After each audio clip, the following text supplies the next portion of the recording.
Hey guys, thanks for stopping by the studio today. It's good to see you. Well, I can't see you, but you know what I'm talking about.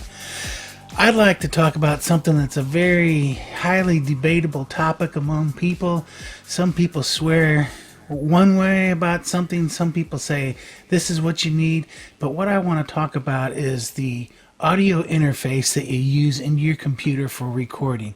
You can call it an audio interface or analog to digital converter or a sound card. They're all fairly similar as far as what the description and the name of them really are, but they really are just doing one thing, and that's basically getting your sound, the outside sound of the world, into your computer. Now, before I get any deeper into this, I made a video about the must-haves that you need to have for your studio. And if you haven't watched that, stop this one here, go to that video right there and go watch that video, and then come back here and then watch this one here. And you'll understand what I'm talking about. But basically, briefly in that video, I talked about the certain things that you needed to have, and I intentionally left out the sound card because I wanted to talk specifically in depth about the sound card in one video on its own here. And quite frankly, you actually don't really need one because you can use a USB microphone, and the microphone will plug directly into the computer, or you can use the sound card that already comes with your computer. You don't need to go out and buy something extra. However, usually the next step up is to go ahead and buy a dedicated sound card, and you'll find that you can potentially get superior results with that. However, the USB microphones today are just great, and the sound cards built into the computers can serve just fine also as well. But let me tell you one thing, these sound cards nowadays are all fantastic, and what the manufacturers are doing is they're telling you, you need to get this sound card because this sound card is the best. It's going to give you the best fidelity. This one is the best because of this, because of that. It all has these features that you've got to have, and once you buy that particular sound card, there's a loyalty that seems to develop with these sound cards, and you go, well, I've got XY sound card, and then when your friend asks you what kind of sound card should I get, you say, well, I've got this, and that's what you always recommend, and the manufacturers know that. What I'm saying is, pick a sound card that meets your needs, because they're all good nowadays. You can get a fairly inexpensive external sound card that'll plug in, and I'll talk about the different formats here.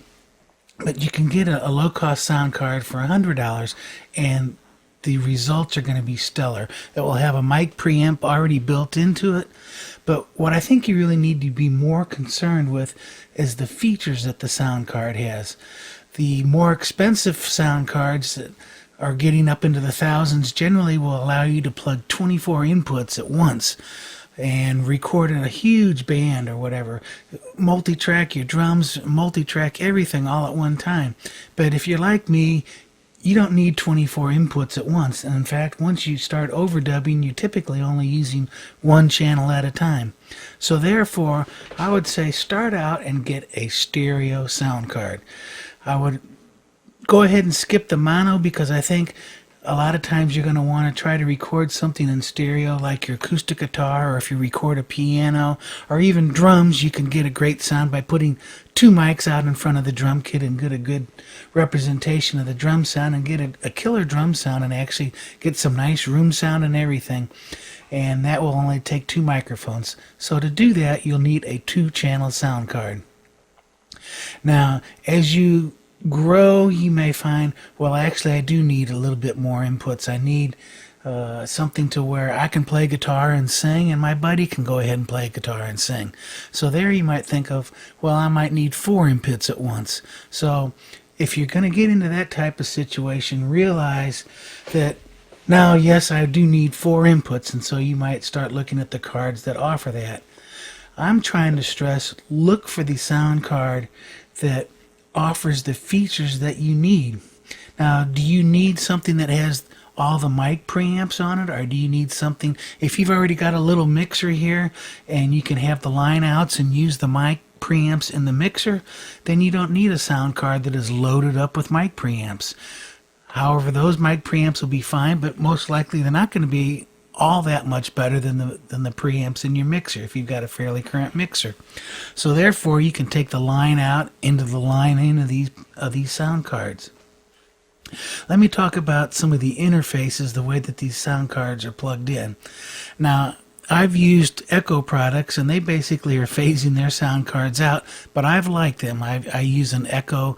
I started out with the Gina 20, and then I bought a Layla 20. I had a couple of Layla 20s, and then I'm currently using a Layla 3G. Now, that's an 8-in, 8-out sound card. It enables me to record 8 sources at once, and then when the sound is coming out of my computer, I can run it through 8 sources here. But in all actuality, really all I need is a stereo out. The extra outputs are good if I'm running multiple headphone mixes. So say I would have a pair of outputs coming out of that, 1 and 2 for my listening, and then I might have output 3 and 4 for a left and right for a separate mix that I might send to a musician. And then if I've got a second musician, then I might use output 5 and 6. So you can see you can start to use up the outputs, but in most cases, all you need is just a 2-out sound card. Now, as far as the way that they hook into the computer, I was talking about my Echo products here, and they were great.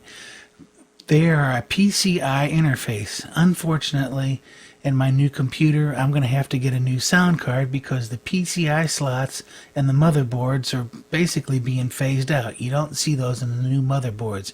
You see the PCIe or the PCI Express. And so if I were wanting to look for a sound card that had that type of hookup, I would want to make sure it's a PCI Express, and I would stay away from the older PCI sound cards.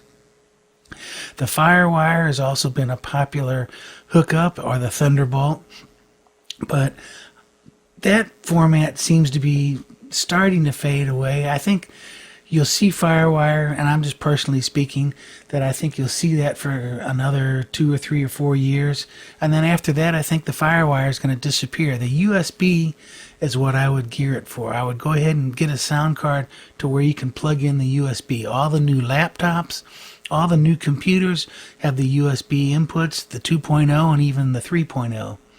I haven't seen sound cards with USB 3.0 at this time because it's really still a little new as of this video here in February 2014.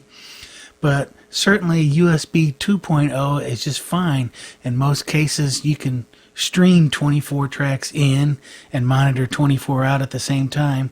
And there hasn't usually been a bottleneck with the USB 2.0. Usually it's the computer or whatever. Now that said, about the different formats of plugging in, generally the better the sound card, and you can spend thousands on a great sound card, but realize they're going to have a lot of features. But a sound card will need a driver, to what's called a driver in the computer world here, to run that sound card. And how well that driver interacts with your recording software, which I talked about in the other video here. You need software to record on your computer. Generally, the more stable the driver is, the better, because you want everything that you hook up in your computer world here to get along and to shake hands and be friends with each other. So some of the lower cost interfaces might have what you might consider less stable drivers. However, they all function great or they wouldn't be on the market. But you hear of people that say, well, sometimes my computer crashes a little bit, or my sound card crackles or has a couple of pops. And I think after you tweak your computer a little bit, you can get away with not having those issues anymore. But most of the time that's due to the sound card drivers. Now, I would just recommend, if you are looking specifically at a sound card, you could probably find something, especially when you're talking just a stereo in, that you can find something decent in the under $200 range. Usually it'll be a portable unit you can put right on your desktop and plug right into it. It'll have your mic preamplifiers built right in, and it'll have places where you can plug in your headphones, and typically we'll have headphone volume controls, and basically everything you need will be in one package right there. As you get into the larger units, the 8 inputs or more, you're going to find that those are probably going to be a rack mountable thing. So you just go ahead and pop them in your rack here or wherever it's convenient for you to have those located.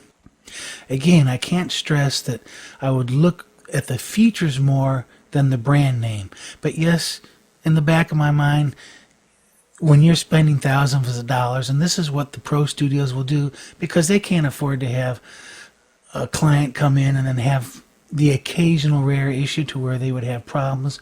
They need to be totally 100% running all the time. In your home studio, granted, if you have a little issue, it doesn't shut down your operation. I rarely have problems. If I would say, just as an example, with my Echo product, I would have, and I spent $400 or $500 for my 8 in, 8 out, brand new. But I probably have an issue with that sound card maybe once every 100 to 200 hours of recording, which basically is nothing. But getting back to what I was talking about, look for the sound card that has the features. That's what's important. Don't be fooled by the brand name. Don't be fooled by the prices. Look for what you want. Anything that you can see out of the catalogs of the retailers like Sweetwater or Musician's Friend or whoever your favorite online music dealer is, or even your local store if they sell them. If you go to Guitar Center, they're going to carry things that are reputable products because they don't want to have products being returned to them. So anything that you get from them is going to be great. That's really all I wanted to say about the sound cards and give you an idea that it's not a must. You can go ahead and use a USB microphone if that's all you're going to do is record in with your microphone and use the internal sound card that comes with your computer. But if you want to start expanding, like you may do, as you get more microphones, expand to greater studio monitors, you might think about getting a better sound card. And I wanted to hopefully clear up some of the questions and the thoughts that you might have and really give you my personal opinion and experiences. I've been recording on computers for a long time. I would say I'm probably coming up to 15, 20 years on computer recording. And so I feel I have a good experience with how these things work and what kind of problems. And I've really come to believe that the sound quality is not an issue with the sound card. It's basically finding the features that you need. That's it for today, guys. Thanks for watching the video. Stop in the studio anytime. Remember, you'll want to subscribe to this channel, and then we'll catch you next time.